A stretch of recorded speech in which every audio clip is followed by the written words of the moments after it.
2 weeks left in Florida's regular legislative session. What bills are getting closer to becoming a law? We've got the details in today's Tallahassee Tracker. Cutting yellow tape by getting rid of a yellow sticker. Legislation that would allow police to check your car registration via a computer instead of a sticker on your license plate passed the House this week. The future of House Bill 841 is uncertain as the identical bill in the Senate has stalled. A bill that would allow more parents to opt out of getting their child vaccinated is moving through its second Senate committee this week. Senate Bill 1756 would let parents claim a personal belief exemption along with the current religious exemption to vaccines. The idea faces opposition from both Democrats and some Republicans. The legislation has 2 more votes on the Senate side, and a similar version on the House side hasn't yet moved forward. A controversial election integrity bill passed the House floor this week. House Bill 991 adds more restrictions on voting meant to keep non-citizens out of the process. The bill would require stronger proof of U.S. citizenship to register and vote, add citizenship status to driver's licenses, removed unverified voters from the rolls, and stop allowing college IDs for in-person voting.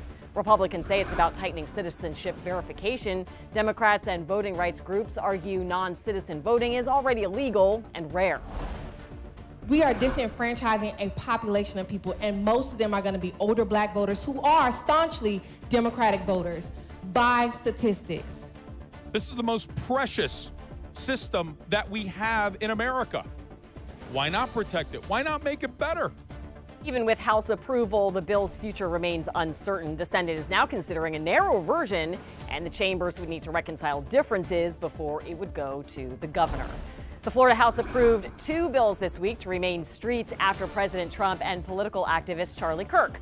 A portion of Senate Bill 628 names a road in Palm Beach President Donald J. Trump Highway. It passed 82 to 26, and it now goes to the governor to sign. And House Bill 33 names a street near FIU Charlie Kirk Memorial Avenue, as well as a portion of Commercial Boulevard in Fort Lauderdale, President Donald J. Trump Boulevard. It now gets a vote before the Senate. A third bill, HB 125, was passed to create a Charlie Kirk Day of Remembrance. An identical version is up for a vote on the Senate side.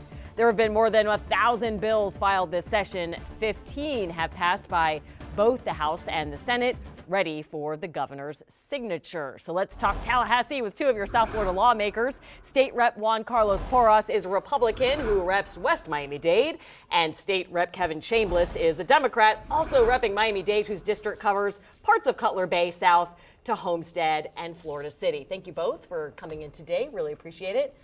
Let's start with condos. That's your favorite thing to talk about, HOAs right. And condos. So we're talking about, this is HB 657.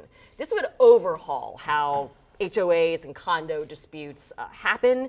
It can create new community courts. And for the first time, it could give homeowners a legal pathway just to get rid of their HOAs altogether. Talk about this bill. That's right. I mean, this is one of the largest overhauls in our state's history when it comes to condo and HOA disputes. For the first time, we're going to be creating what's called the Community Association Court Program, where homeowners for the first time are going to have a voice and be able to go to a judge or go to a magistrate when it comes to these really complex condo HOA cases. And like you said, for the first time, we're going to have provisions set in place for people to dissolve or completely eliminate their HOA. We're still dealing with some of the controversy, obviously, about what happens after that. But I think this really gives those tools back to homeowners who feel that they've dealt with these corrupt boards and not really had a say in what happens in their communities for years or in some cases decades. You've seen that in your district. Absolutely. Representative Chambliss, what do you think about this? Well, this is the option that we need to present to the people because we've heard so many horror stories about homeowners and their interaction with the association board, where they're not getting the minutes from the meeting, there's no proper notification of the meeting. When they start asking questions, they get bullied or pressured. Those are the stories that I'm hearing in my district. But aren't there already laws, aren't there already sunshine laws that cover this? I mean, I guess that's one of the criticisms. Why do you need a new law on the books? Why can't you just enforce what's already out there? That's a great question. I think the #1 problem with HOAs and condos is not the laws that we've placed in the past, it's enforcing them. And at the moment, you know, our state attorney does a great job of prosecuting some of the criminal cases, but there is no oversight or no form of accountability at the stateside level when it comes to HOAs. So we have to come in and set these new processes in place so that people have the opportunity to take it to court, because essentially the government, the state, nor DBPR at the moment really does anything for homeowners. Right now, there's a mediation process. How is that different from court? Why is a special court better than what's in place right now? Right. So at the moment, there is mandatory pre-sue mediation for anyone that wants to sue their condo or their HOA. Meaning, if before you even get to court, you have to spend a 2 to 3 month process, which most people realistically cannot afford that attorney at the moment. With this bill, we're removing that requirement. So if you have that substantial proof that your HOA is breaking the law or not providing those documents, you can have that judge demand that they do so or face, a penalty in court. So before we move on, it passed committee this week, right? Then what's next? That's right. So if just passed the last committee in the Florida House and the Commerce Committee, which I'm the vice chair of, it is now going to go to the full floor vote, hopefully this week. And we're going to be sending it over to the Senate, where they've had some debates on a similar bill, and hopefully to get that on the governor's desk by the end of the session. Okay. Representative Chambliss, you had a win this week. You had a bill pass the full House. This is cameras in classrooms. This would let parents of special needs kids ask for cameras. What prompted this bill? Well, there was a pilot study done in the past, and that pilot study was done right here in Broward. We wanted to make sure that we were using, that what we were trying to propose would actually address the issue. We also wanted to see what the demand was. This has been prompted by years and years of parents saying something has happened to my child has come home, I'm seeing bruises, I'm seeing a change in behavior, but my child cannot talk. Most of these kids are nonverbal, or they can't make qualitative sentences on their own, so the parents don't know what happened. These cameras would give them the opportunity to know what the story was. And your co-sponsor has some firsthand knowledge of this. Yes, Representative Tremont has bravely shared his story. He has 2 special needs kids, and the issue was a couple of years ago, their teacher was actually arrested for soliciting sex with a minor, 11-year-old boy. This is the same teacher that changed his kids' diapers. That should be one of the scariest things we've ever heard. And the urgency of this bill, after hearing a story like that, which unfortunately is one of a multitude of stories these families have come to us and shared with us, that these are real life scenarios. We're hoping that this bill would help to address that situation. So for you, this is about accountability and then proof. Accountability, proof, and giving a voice to the voiceless. Gotcha. Alligator Alcatraz, excuse me. Big issue, of course, and the question is Florida going to get reimbursed? I think it's like $608 million. What have you been hearing? There's been talks, obviously, with the governor's administration, the attorney general, with FEMA, also with the President Trump's administration. We're still unsure at the moment how that reimbursement is going to work. But I have full faith in our team over in Tallahassee to make sure that we get it done. Obviously, it's a very controversial project and not one that really the legislature was given any sort of authority or negotiation over how it was conducted. So unfortunately, it's out of our hands as legislators until we see next year what happens with a new governor. Because even if funding comes through, it may not even cover construction costs. Right. Okay.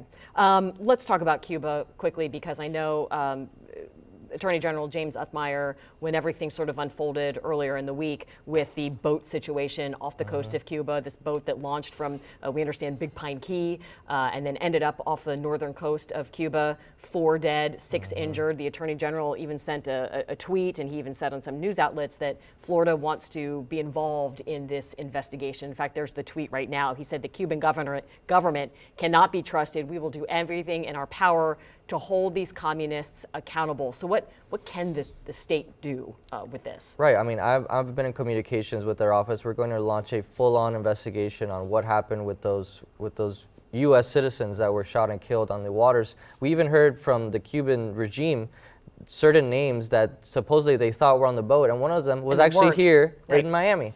So obviously we cannot trust what the Cuban dictatorship is saying or how this killing or how this shooting took place. I think we're going to talk to some of the families and make sure why they were on the waters or going to Cuba at those times, and make sure that we communicate with the Department of State to make sure this never happens again.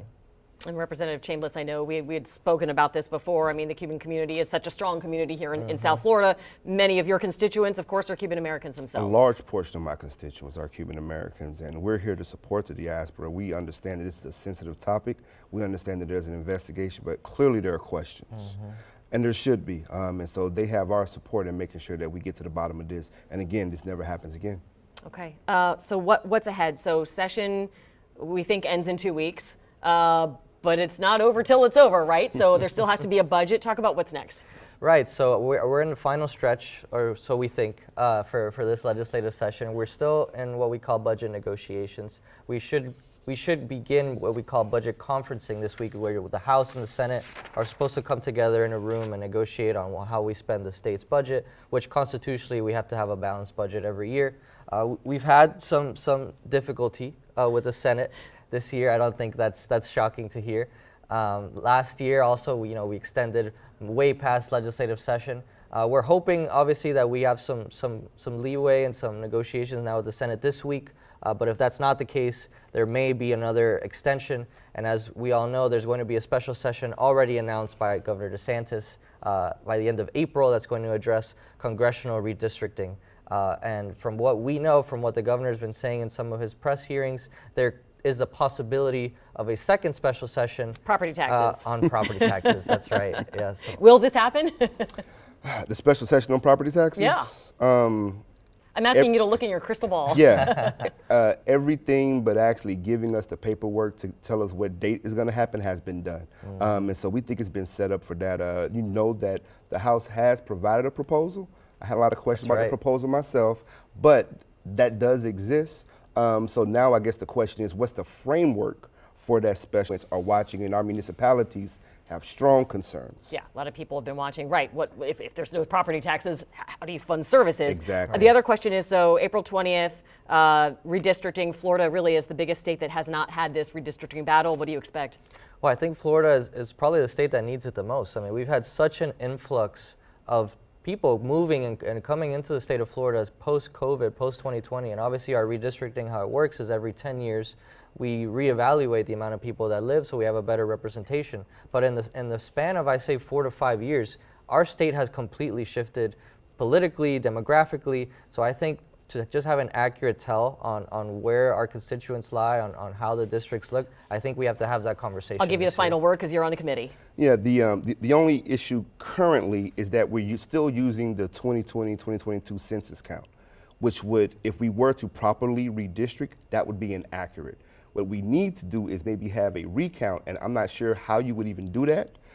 That's why I don't agree with redistricting at this time, because we don't have an accurate count, because our state has grown so much. With that, I'll have to cut you both off. Thank you so much. We'll see what happens.